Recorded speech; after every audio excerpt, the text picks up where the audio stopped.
প্রত্যেক মাই চান তার সন্তান যেন থাকে দুধে ভাতে, সংসারের যেন হয় শ্রীবৃদ্ধি। মায়েদের এই মঙ্গল কামনাই সন্তানের জন্য কাম্য। আর সেই ভালো চাওয়া থেকে মায়েরা নানা ব্রত পালন করে থাকেন। তেমনি একটি বাংলার ব্রত হলো লোটন ষষ্ঠী ব্রত বা লুণ্ঠন ষষ্ঠী ব্রত। এই ব্রত পালনের মাধ্যমে মায়েরা নিজেদের সন্তানের দীর্ঘ জীবনের প্রার্থনা করেন। শ্রাবণ মাসের শুক্লা ষষ্ঠী তিথিতে দেবী লুণ্ঠন ষষ্ঠী নামে পূজিতা হন। আগামী 30শে জুলাই অর্থাৎ বুধবারে পালিত হচ্ছে এই লুণ্ঠন ষষ্ঠী ব্রত। এই ব্রত পালনের বিশেষ কিছু নিয়ম রয়েছে, সেগুলি নিষ্ঠা সহকারে পালন করতে পারলেই সন্তানের মঙ্গল হয় বলে বিশ্বাস করেন সকল মায়েরা। কিন্তু জানেন কি এই লুণ্ঠন ষষ্ঠী ব্রত পালনের নিয়মগুলি কি কি? কিভাবে পালন করবেন এই লোটন ষষ্ঠী ব্রত বা লুণ্ঠন ষষ্ঠী ব্রত? জানেন এই ব্রতের নাম কেন লোটন ষষ্ঠী বা লুণ্ঠন ষষ্ঠী হলো? লোটন বলতে আসলে কাকে বোঝানো হয়েছে? এদিন কি কি নিয়ম নীতি নিষ্ঠা পালন করবেন? পুজোর কি কি আচার মেনে চলতে হবে? জানেন কি বন্ধুরা, এই সব তথ্যই থাকছে আমার আজকের এই বিশেষ ভিডিওতে। তাই অবশ্যই ভিডিওটি স্কিপ না করে শেষ পর্যন্ত দেখতে থাকুন। নমস্কার বন্ধুরা, অজানার পথের নতুন পর্বে আপনাদের সকলকে স্বাগত জানাই। পৌরাণিক কাহিনী অনুসারে রাজা প্রিয়ব্রত দেবী ষষ্ঠীর পুজো করে তার মৃত সন্তানদের ফিরে পান। আর এরপর থেকেই দেবী ষষ্ঠীর পুজোর প্রচলন হয় বাংলা জুড়ে। দেবী ষষ্ঠী কেবলমাত্র সন্তানদাত্রী নন, তিনি সন্তানের রক্ষাকারিণী দেবীও বটে। দেবী ষষ্ঠী প্রতি মাসের শুক্ল ষষ্ঠী তিথিতে পূজিতা হন।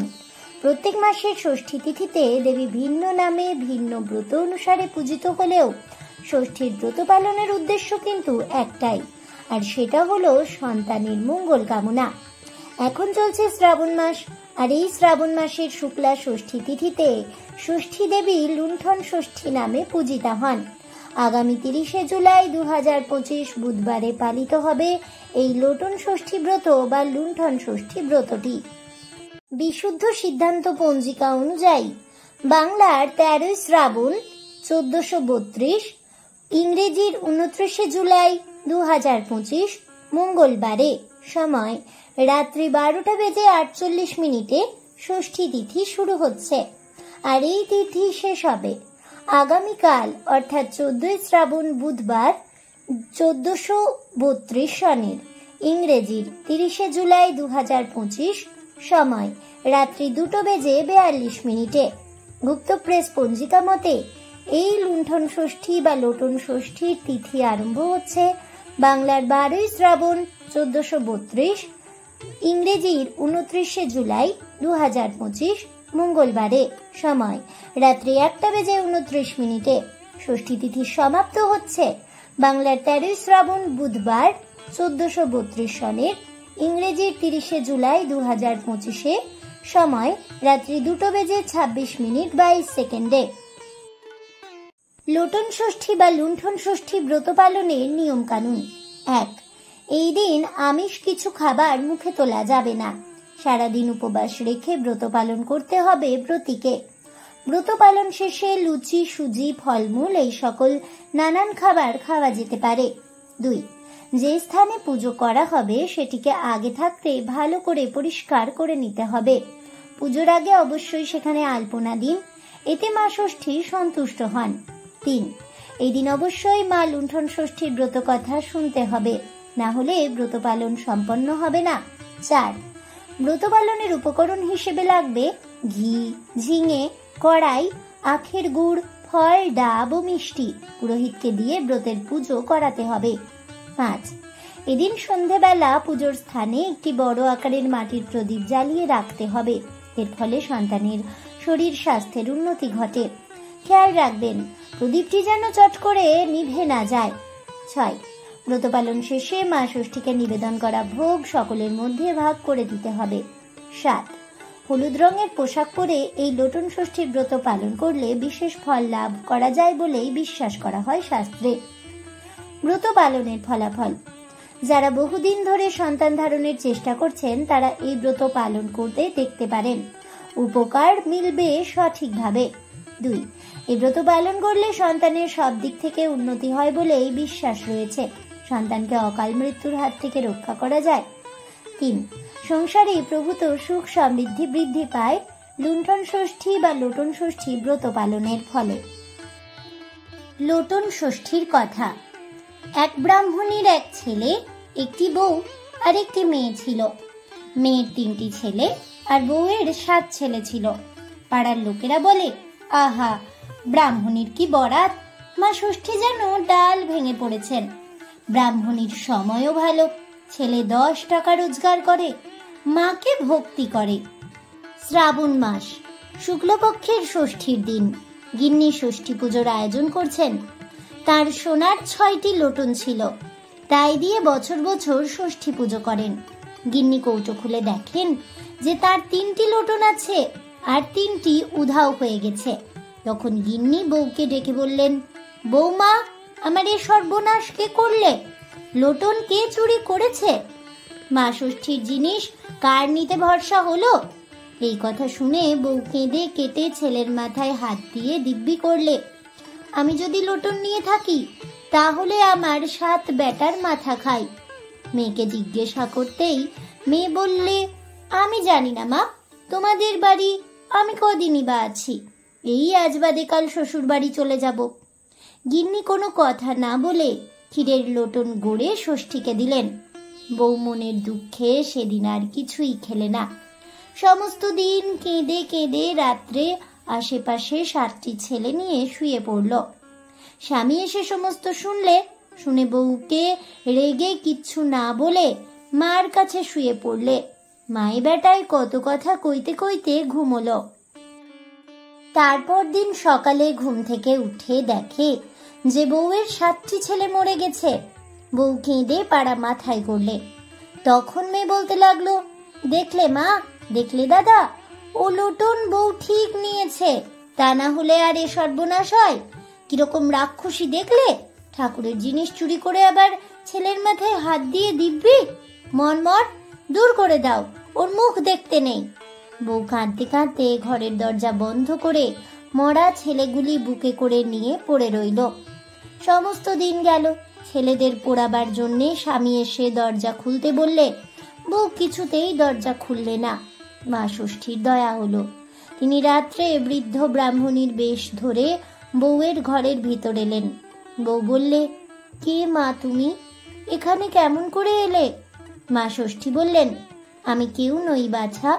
বলি, তুই আবাগী ছেলের মাথায় হাত দিয়ে দিব্যি করলি, আবার কাঁদছিস? বউ বললে, আমি তো লোটন নিইনি মা, তাই দিব্যি করেছি। ষষ্ঠী ঠাকুরুন বললেন, ছি মা, তুমি 7 ছেলের মা হলে তোমার কি এই কাজ? সত্যি হোক মিথ্যে হোক, কখনো ছেলের মাথায় হাত দিয়ে দিব্যি করো না। এই বলে তিনি বাঁশ পাতা ঝেড়ে ছেলেদের গায়ে জলের ছিটে দিতেই 7টি ছেলে বেঁচে উঠল। ছেলেগুলো বলতে লাগলো, মা গো মা, এত ঘুমিয়ে পড়েছিলুম, আমাদের ডাকুনি, বড় খিদে পেয়েছে, কিছু খেতে দাও মা।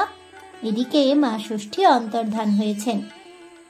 বউ চেয়ে দেখে যে মা ষষ্ঠী নেই, খালি ছেলেরা চেঁচাচ্ছে। খানিক পরেই সকাল হলো। বউ ছেলে পুলে নিয়ে দরজা খুলে দেখে যে ননদের 3টি ছেলে মরে পড়ে আছে। গিন্নি এই সব দেখে অবাক হয়ে ভাবতে লাগলো, এ কি ব্যাপার? স্বামী বউয়ের মুখে রাত্রের ঘটনা শুনে অবাক হলেন। মেয়ের ঘুম ভাঙতে চেয়ে দেখে যে তার 3টি ছেলেই মরে গেছে। সে কেঁদে কেটে বাড়ি মাথায় করলে।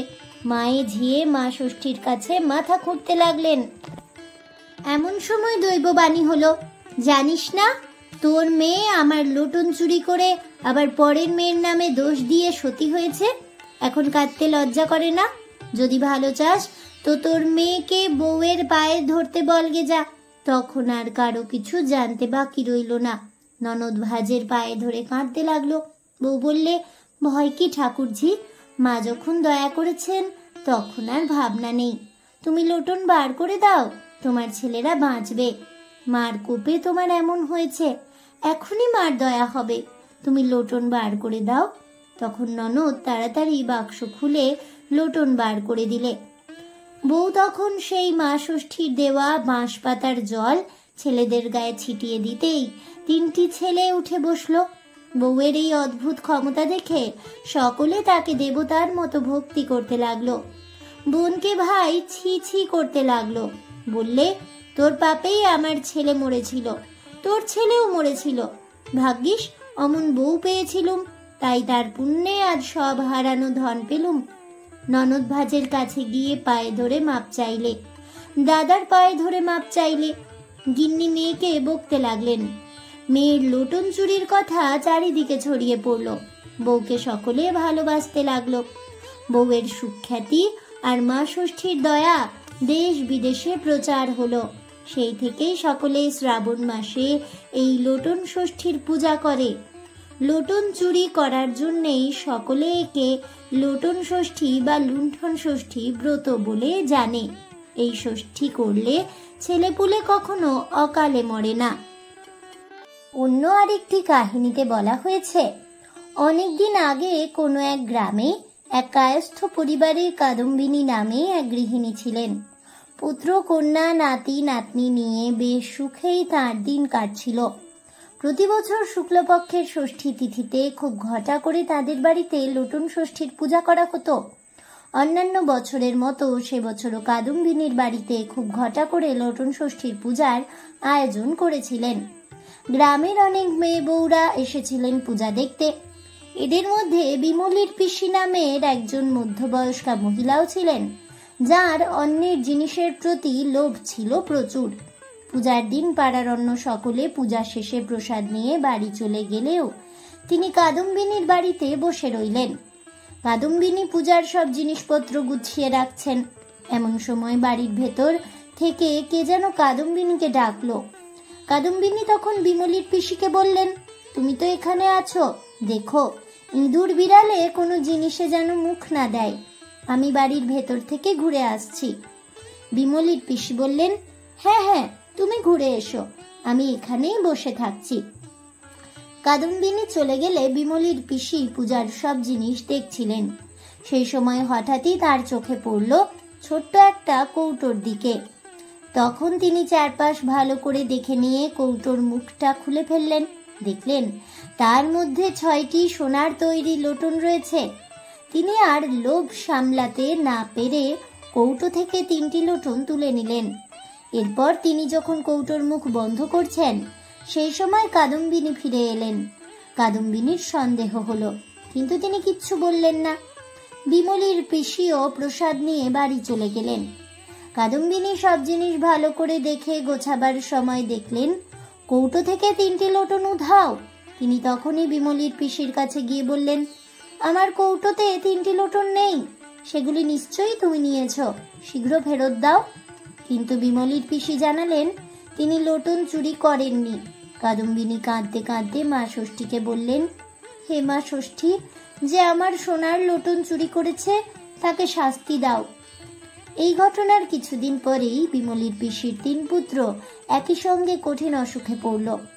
কারোর আর বাঁচার আশা রইল না। বিমলির পিসি কান্নাকাটি করতে লাগলেন। এর মধ্যেই একদিন বিমলির পিসি স্বপ্ন দেখলেন। স্বপ্নে মা ষষ্ঠী তাকে দেখা দিয়ে বললেন, তুই কাদম্বিনীর কৌটো থেকে সোনার লোটন চুরি করেছিস, তাই আজ তোর এই অবস্থা। যদি ভালো চাস তাড়াতাড়ি কাদম্বিনীর লোটনগুলি ফেরত দিয়ে আয়, তা না হলে তোর ভালো হবে না। এই স্বপ্ন দেখার পর বিমলির পিসি খুব ভয় পেয়ে গেলেন। রাত শেষ হয়ে সকাল হতে না হতেই তিনি কাদম্বিনীর বাড়িতে গেলেন। কাদম্বিনীর কাছে নিজের দোষ স্বীকার করে নাকে খত দিয়ে লোটন 3টি ফেরত দিয়ে দিলেন। কাদম্বিনী সব কথা শুনে বললেন, তুমি খুবই অন্যায় করেছিলে। মা ষষ্ঠীকে তুমি চেনো না, আর কখনো এমন কাজ করবে না। এখন থেকে নিয়মিত মা ষষ্ঠীর ব্রত পালন করো, তাহলেই তোমার ছেলে মেয়েরা ভালো থাকবে এবং সংসারে কোনো অভাব আর থাকবে না। এখন বাড়ি যাও, তোমার সন্তানরা যাতে সুস্থ হয়ে ওঠে তার জন্য মায়ের কাছে প্রার্থনা করো। বিমলির পিসি তখন কাদম্বিনীর কাছে ষষ্ঠী পূজার নিয়ম জানতে চান। কাদম্বিনী বললেন, প্রতি বছর শ্রাবণ মাসের শুক্লপক্ষের ষষ্ঠীর দিন 16 মুথুনিতে বাঁশ পাতা বেঁধে সেটি জলের মধ্যে পুঁতে দিতে হবে। আর যে কটি সন্তান থাকবে সেই কটি জালি, ঝিঙে এবং কিছুটা কড়াই ভেজানো দিয়ে ভক্তি ও শ্রদ্ধার সঙ্গে মা ষষ্ঠীর পুজো করতে হবে। পূজার শেষে ব্রত কথা শুনে জল খেতে হবে। বিমলির পিসি সব শুনে তখনই বাড়ি ফিরে গেলেন। বাড়ি ফিরে ঠাকুর ঘরে গিয়ে মাথা খুঁড়তে খুঁড়তে মা ষষ্ঠীকে বলতে লাগলেন, হে মা ষষ্ঠী, আমার ছেলেদের বাঁচিয়ে দাও মা। এখন থেকে সারা জীবন ধরে আমি তোমার ব্রত পালন করে যাব। আমার অপরাধ ক্ষমা করো মা। মায়ের দয়ায় বিমলির পিসির ছেলেরা অল্প কয়েকদিনের মধ্যেই সেরে উঠল। তখন থেকেই মা ষষ্ঠীর মাহাত্ম্যের কথা চারিদিকে ছড়িয়ে পড়ল। আর তখন থেকেই সকলে নিজের নিজের পুত্রকন্যার কল্যাণের কথা ভেবে লোটন ষষ্ঠী ব্রত পালন করতে শুরু করলো।